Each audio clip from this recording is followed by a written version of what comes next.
തൃശ്ശൂർ പൂരം ജയരാജ് വാര്യർ ഇല്ലെങ്കിൽ പിന്നെ എന്ത് പൂരം എന്നാണ് ആളുകൾ ചോദിക്കുന്നത്. ജയരാജ് വാര്യരെ വിളിക്കുന്നത് അതെ, ആദ്യമായിട്ടാണ് നമ്പ്യാർ വാര്യരെ കാണുന്നത്. സാക്ഷാൽ നമ്പ്യാരാണല്ലോ നമ്മുടെ ഗുരുനാഥൻ, കുഞ്ചൻ നമ്പ്യാർ.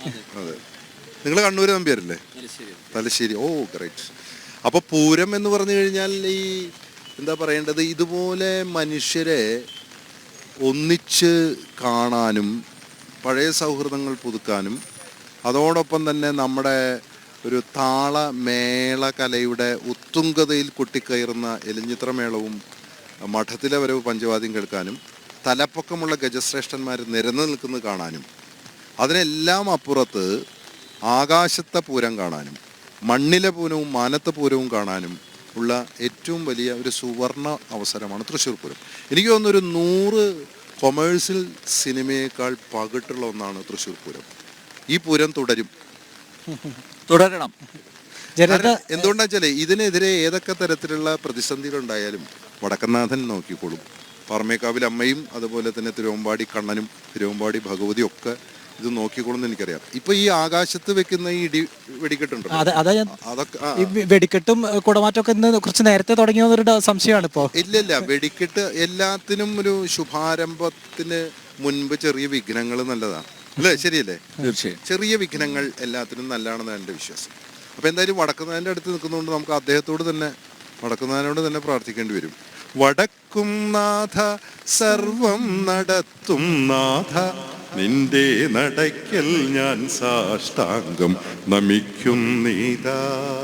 സമാധി കൊള്ളും സച്ചിന്മയാ സംഹാരാധിപ, സമസ്താപരാധവും ക്ഷമിക്ക ദേവ.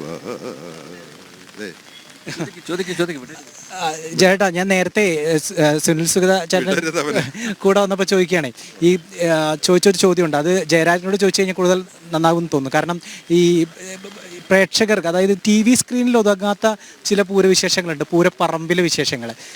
ചേട്ടന് കുറച്ചുകൂടി ആസ്യാത്മകമായിട്ട് അതിനെ അവതരിപ്പിക്കാൻ പറ്റുന്നത്. ഈ പൂരപ്പറമ്പ് എങ്ങനെയാണ് പൂരത്തിന് വേണ്ടി തയ്യാറെടുക്കുന്നത് സാധാരണക്കാർക്ക്?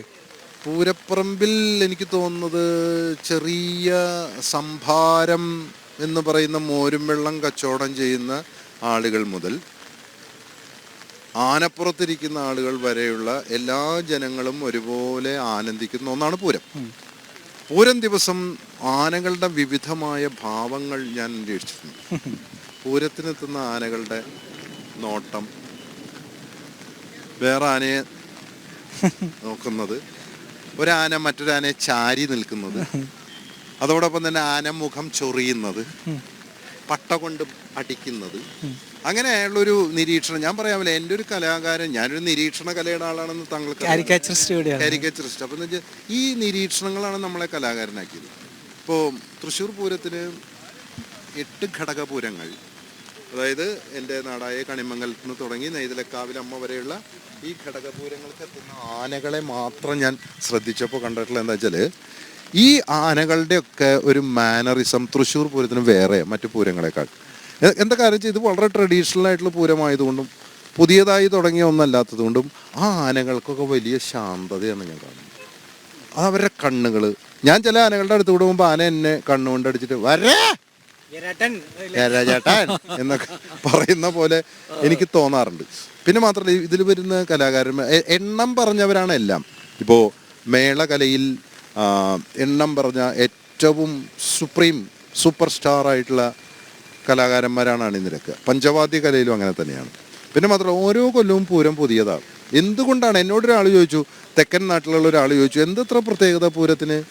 പൂരം രാവിലെ തുടങ്ങുന്നു, പിറ്റേ ദിവസം ഉച്ചയ്ക്ക് അവസാനിക്കുന്നു.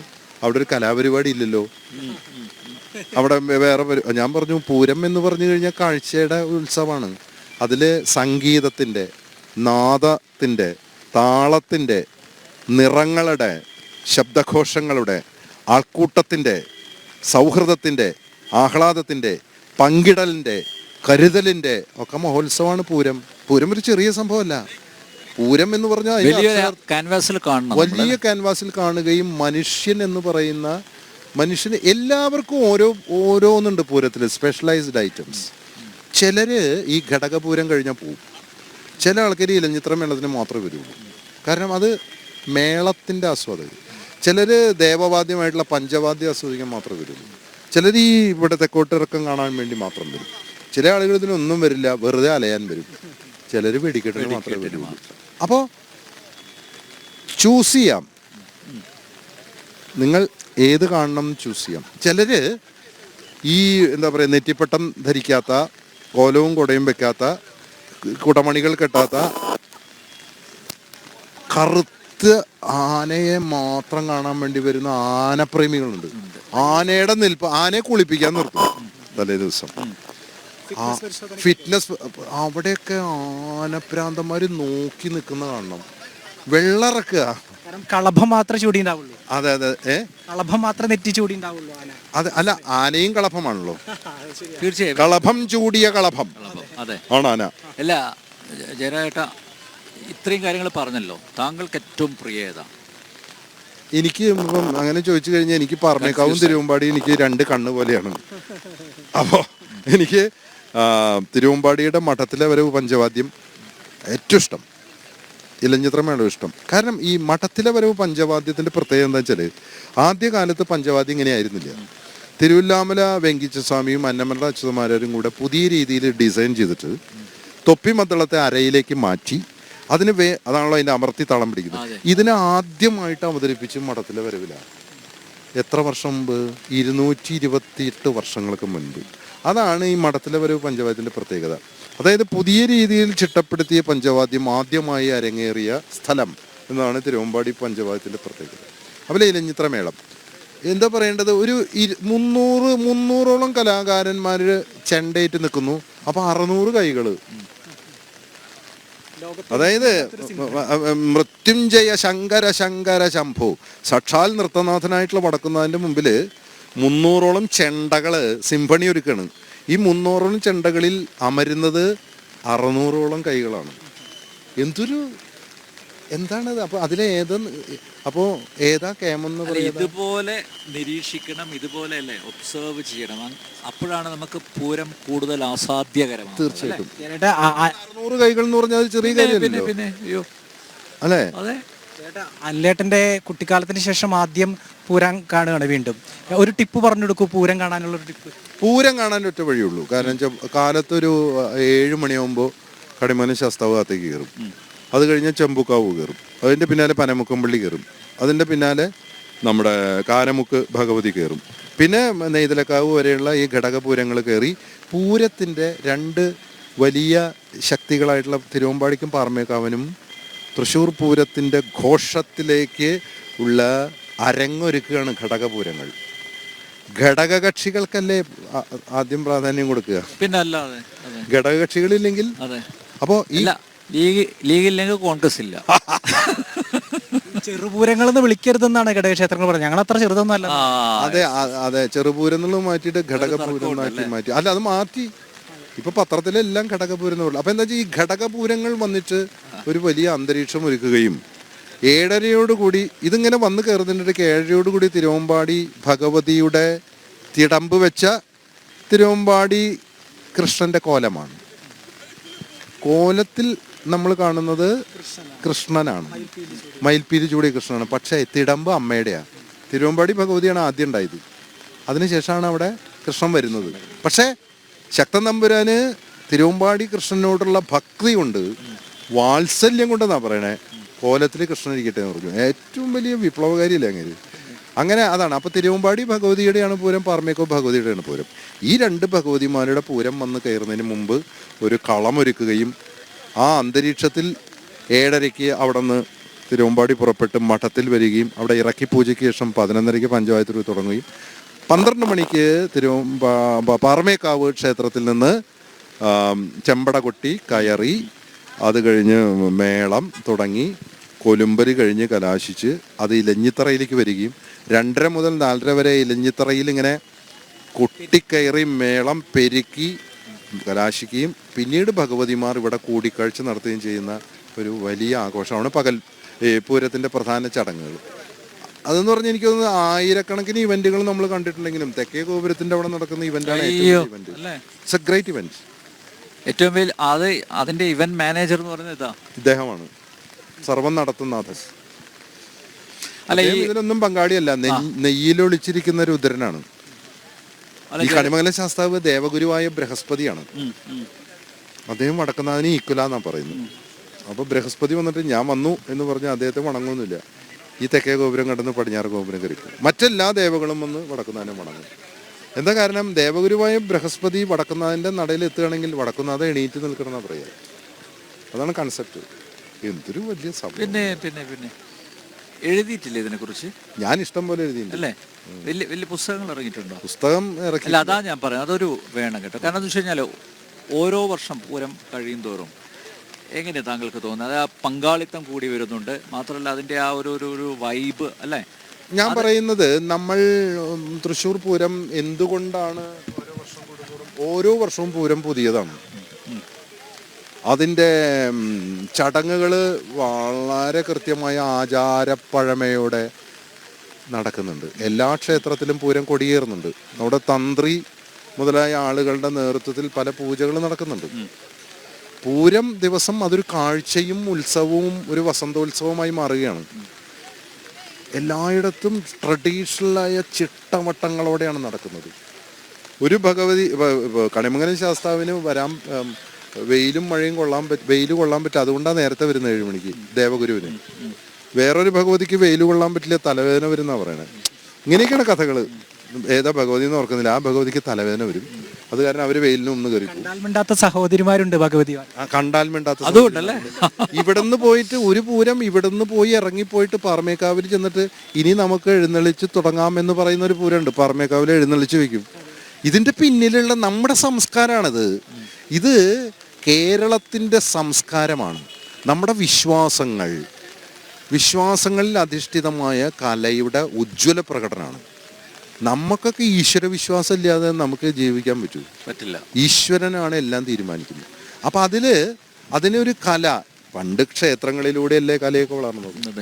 ഏത് കലാകാരന്മാരും വളർന്നത് ക്ഷേത്രപ്പറമ്പുകളിൽ അല്ലേ? അല്ല, ഞാൻ പറയുന്നത് ചാക്യാർകൂത്തായാലും ഓട്ടംതുള്ളലായാലും കഥകളി ആയാലും അതിനു മുമ്പുള്ള കൃഷ്ണനാട്ടമായാലും രാമനാട്ടമായാലും തുടർന്ന് വന്ന ഞങ്ങളെപ്പോലുള്ളവരുടെ കലയായാലും വി സാംബശിവൻ സാർ അടക്കം. അയ്യോ, അനീഷ്യ എനിക്കൊരു അവാർഡ് കിട്ടി അദ്ദേഹത്തിന്റെ പേരിൽ. ആണോ?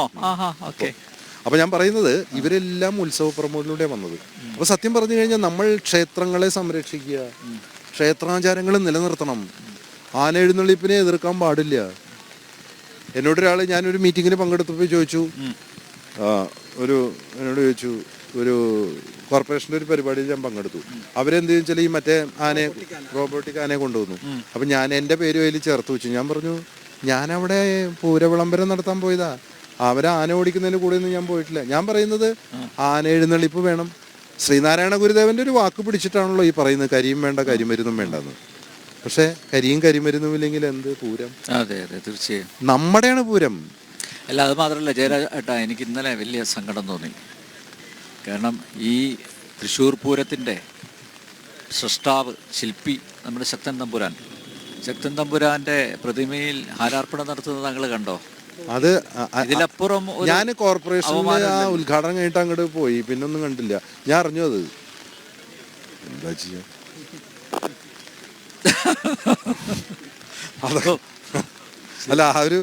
അതൊക്കെ ഈ മാധ്യമങ്ങൾ വന്നല്ലോ. അതെ വന്നു. അല്ല, പക്ഷെ ഞാൻ പറയുന്നത് തൃശ്ശൂര് കോർപ്പറേഷൻ ഭരിക്കാനും ഒക്കെ കുറെ കൂടി പ്രാപ്തരായിട്ടുള്ള ആളുകൾ വരണം എന്നുള്ളത്. ഞാൻ രാഷ്ട്രീയം പറയല്ല, പക്ഷെ എങ്കിലും അല്ലേ, ഇതെല്ലാം അറിയാവുന്ന ആ വിവേകം പൂർവ്വം പെരുമാറും. അല്ല, അത് നമ്മൾ പറയുകയാണെങ്കിൽ നമ്മുടെ നാടിനെ സംബന്ധിച്ചിടത്തോളം ഏറ്റവും വലിയ പ്രശ്നം എന്താ വെച്ചാല്, അർഹതയുള്ള എത്ര പേരുണ്ട്, എത്ര സീറ്റില്, ഏതൊക്കെ ഇരിപ്പിടങ്ങളിലും ഇരിക്കുന്നവരെ നമ്മൾ നോക്കിക്കോളൂ, പരിപൂർണരായും അർഹരാണ്. അല്ല, അർഹതയുള്ളവരെ പിന്തള്ളുകയും അർഹതയില്ലാത്തവരെ പിടിച്ചിരുത്തിയിട്ട് വെറും റോബോട്ടുകളാക്കുന്ന പരിപാടിയല്ലേ നടക്കുന്നത്. സാംസ്കാരിക തലസ്ഥാനമാണ്, സംസ്കാരമുള്ളവർ വേണം. ഞാൻ എന്തായാലും രാഷ്ട്രീയത്തിലില്ല കേട്ടോ. എന്നാലും ഉള്ളിൻ്റെ ഉള്ളൊരു മോഹമില്ലേ?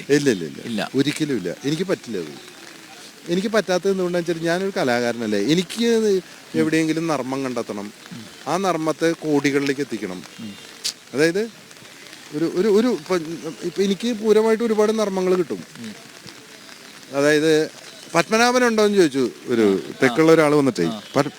തിരുവമ്പാടി അമ്പലത്തിൽ പോയിട്ട് പാറമേക്കാവ് അമ്പലത്തിൽ പോയിട്ട് രാമേന്ദ്രൻ ഉണ്ടോ എന്ന് ചോദിച്ചു. അപ്പോൾ രാമേന്ദ്രനെ കുളിപ്പിക്കാൻ കൊണ്ടുപോയിട്ടുണ്ടെന്ന് പറഞ്ഞു. അപ്പോൾ ഇയാൾ വിചാരിച്ചു എന്ത് ഈ രാമേന്ദ്രനെ കുളിപ്പിക്കാൻ അത്രമാത്രം കുഴപ്പമായോ?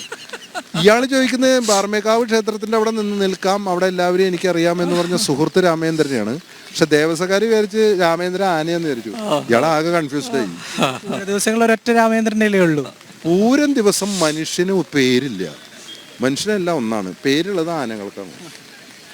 ദാ വരുന്നു അർജുനൻ, അതാ വരുന്നു ചന്ദ്രശേഖരൻ, ദേ വരുന്നു ശിവസുന്ദരൻ, അതാ വരുന്നു നന്ദൻ. അങ്ങനെ ആനകൾക്ക് മാത്രം പേരും പെരുമയും ഉള്ള ഒരു നാടാണ്. അതുപോലെ മേളവിദഗ്ധര്, ദേ വരുന്നു കിഴക്കോട്ടാനിയേട്ടൻ, ദാ വരുന്നു നന്ദപ്പൻ. നന്ദപ്പൻ എന്ന് പറഞ്ഞാൽ ഇവിടെ ചോറ്റാനിക്കര നന്ദപ്പൻ. ദേ വരുന്നു നമ്മുടെ പരമേട്ടൻ, അതാ വരുന്നു മറ്റേ തങ്കപ്പൻ ചേട്ടൻ. അങ്ങനെ വാദ്യകലാകാരന്മാർക്കും ആനയ്ക്കും മാത്രമേ പേരുള്ളൂ.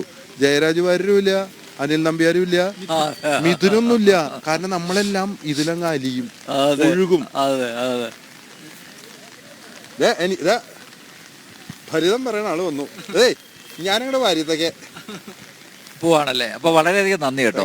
എന്തായാലും എഴുതാം, പുസ്തകം എഴുതണം, യു മസ്റ്റ് കേട്ടോ. അതില് ആർട്ടിക്കിൾ അല്ല, അതൊരു അവിടെ കിടക്കും. അതെ, നമ്മുടെ ഡോക്യുമെന്റ് ആണ്. എന്റെ പൂരം കണ്ട കണ്ണുകൾ.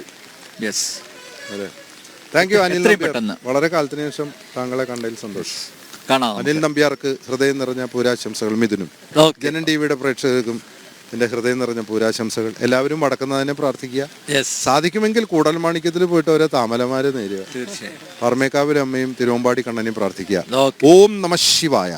Thank you. ഓക്കെ.